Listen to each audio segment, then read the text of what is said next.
வணக்கம். முதலில் தலைப்புச் செய்திகள். ஈரான் தாக்குதலை முறியடிக்க மத்திய கிழக்குக்கு மேலதிக படைகளை அனுப்புகிறது பிரித்தானியா. ஈரான் அமெரிக்கா பேச்சுவார்த்தையில் இழுபறி, பிராந்தியம் பாதுகாப்பு குறித்து கடும் எச்சரிக்கை. ஈரான் மீது அமெரிக்க இஸ்ரேல் தாக்குதல், 300 மருத்துவமனைகள், 760 பாடசாலைகள் சேதம். துபாய் துறைமுகத்தில் நிறுத்தி வைக்கப்பட்டிருந்த குவைத் எண்ணெய் தாங்கி கப்பல் மீது ஈரான் தாக்குதல்.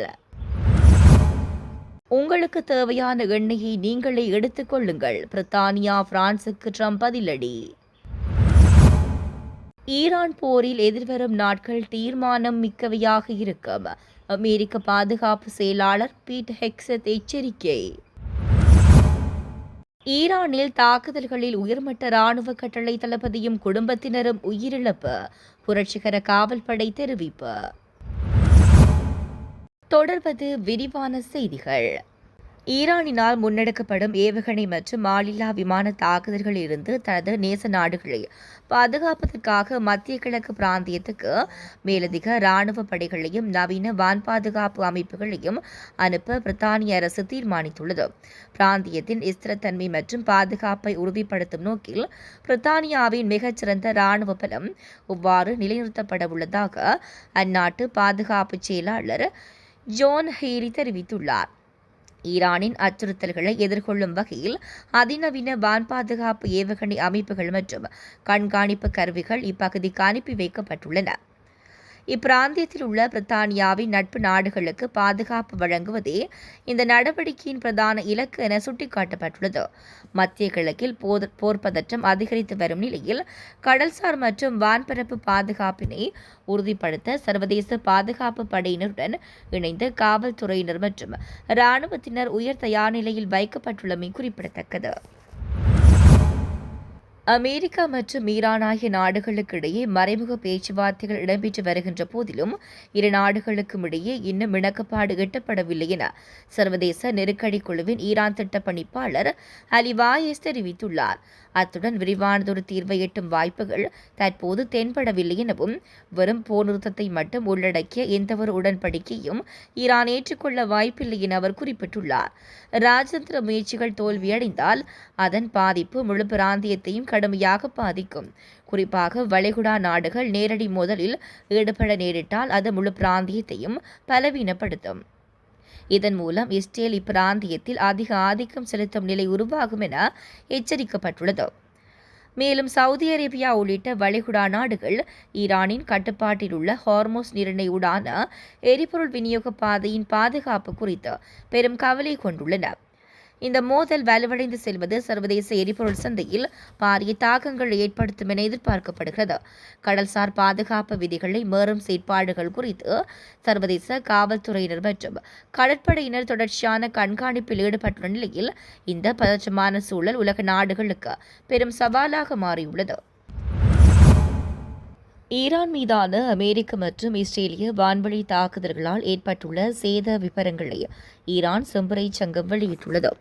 இந்த தாக்குதல்களில் பொதுமக்களின் குடியிருப்புகள் மற்றும் அத்தியாவசிய பொது கட்டமைப்புகள் கடுமையாக பாதிக்கப்பட்டுள்ளது என தெரிவிக்கப்பட்டுள்ளது. அந்த வகையில் 90,063 வீடுகள் மற்றும் குடியிருப்புகள் சேதமடைந்துள்ளன. 307 மருத்துவமனைகள் தாக்குதலுக்கு உள்ளாகியுள்ளன. அத்துடன் 760 பாடசாலைகள் மற்றும் கல்வி நிறுவனங்கள் சேதமடைந்துள்ளன. ஈரான் முழுவதும் பரவலாக முன்னெடுக்கப்பட்டு வந்த இந்த தாக்குதல்கள் காரணமாக அந்நாட்டின் கல்வி மற்றும் சுகாதார சேவைகள் பாரிய பின்னடைவை சந்தித்துள்ளதாக ஈரான் செம்பறை சங்கம் கவலை வெளியிட்டுள்ளது. ஈரான் போரில் எதிர்வரும் சில நாட்கள் தீர்மானமிக்கவையாக இருக்கும் என்று அமெரிக்க பாதுகாப்பு செயலாளர் பீட் ஹெக்ஸத் நேற்று செவ்வாய்க்கிழமை தெரிவித்துள்ளார். அதே சமயம் இந்த மோதலில் அமெரிக்காவானது தனது தரைப்படை வீரர்களை பாதுகாப்பதற்கான வாய்ப்பையும் அவர் நிராகரிக்கவில்லை. கடந்த வார இறுதியில் மத்திய கிழக்கு நாடுகளுக்கு சென்று அங்குள்ள அமெரிக்க படை வீரர்களை தான் சந்தித்ததாக அவர் கூறினார். அதே சமயம் போரை முடிவுக்கு கொண்டு வருவதற்கான பேச்சுவார்த்தைகள் வலிமை பெற்று வருவதாக அவர் குறிப்பிட்டார். வரவிருக்கும் நாட்கள் மிக முக்கியமானவை, அது ஈரானுக்கு தெரியும். இராணுவ ரீதியாக இதை தடுக்க அவர்களால் எதுவும் செய்ய முடியாது என்று ஹெக்ஸெட் கூறினார். ஒரு மாதத்துக்கு மேலாக அமெரிக்க இஸ்ரேலிய போர் நடவடிக்கைகள் தொடர்ந்தாலும் போரை முடிவுக்கு கொண்டு வருவதற்கான பேச்சுவார்த்தைகள் முன்னேற்றம் கண்டுள்ளதாக அவர் தெரிவித்தார். பேச்சுவார்த்தைகள் மிகவும் உண்மையானவை, அவை தொடர்ந்து தீவிரமாக நடைபெற்று வருகின்றன என்று அவர் குறிப்பிட்டார். மேற்படி ஊடகவியலாளர் சந்திப்பில் அமெரிக்க ராணுவ அதிகாரி ஜெனரல் டான் கெயின் கூறுகையில், இதுவரை அமெரிக்க படையினர் ஈரானில் 11,000க்கும் மேற்பட்ட இலக்குகளை தாக்கியுள்ளதாக தெரிவித்தார். ஈரானின் ஏவுகணை மற்றும் ஆளற்ற விமானங்களை அமெரிக்கா தொடர்ந்து அழித்து வருகிறது. ஈரானிய கடற்படையின் மீதான எங்களது ஆதிக்கம் தொடர்கிறது. அவர்களின் கண்ணிவடி வைக்கும் திறன் மற்றும் கடற்படை சொத்துக்களை அழிப்பதில் நாங்கள் குறியாக உள்ளோம் என்று அவர் கூறினார். ஈரானிய ஆயுதப்படைகளின் மேஜர் ஜெனரலும் தலைமை பணிப்பாளரின் ஆலோசகருமான ஜம்மிஷ் இஷாகி தாக்குதல் ஒன்றில் கொல்லப்பட்டுள்ளதாக ஈரானிய புரட்சிகர காவல்படை நேற்று செவ்வாய்க்கிழமை அறிவித்துள்ளது. அந்த தாக்குதலில் இஷாகியும் அவரது குடும்பத்தைச் சேர்ந்த பல உறுப்பினர்களும் கொல்லப்பட்டுள்ளதாக ஈரானிய அரசாங்க ஊடகத்தில் புரட்சிகர காவல்படையினரால் வெளியிடப்பட்ட அறிவித்தலில் குறிப்பிடப்பட்டுள்ளது. எனினும் மேற்படி தாக்குதல் எங்கு எவ்வாறு இடம்பெற்றது என்பது குறித்து மேலதிக விவரம் எதுவும் வெளியிடப்படவில்லை. இந்த போரை உடனடியாக நிறுத்த வேண்டும் என்று இஸ்ரேல் மற்றும் அமெரிக்காவுக்கு சீனா அழைப்பு விடுத்துள்ள நிலையில் பாகிஸ்தான் வெளியுறவுத்துறை அமைச்சர் இஷாக் தார் சீனாவுக்கு பயணம் மேற்கொண்டுள்ளார்.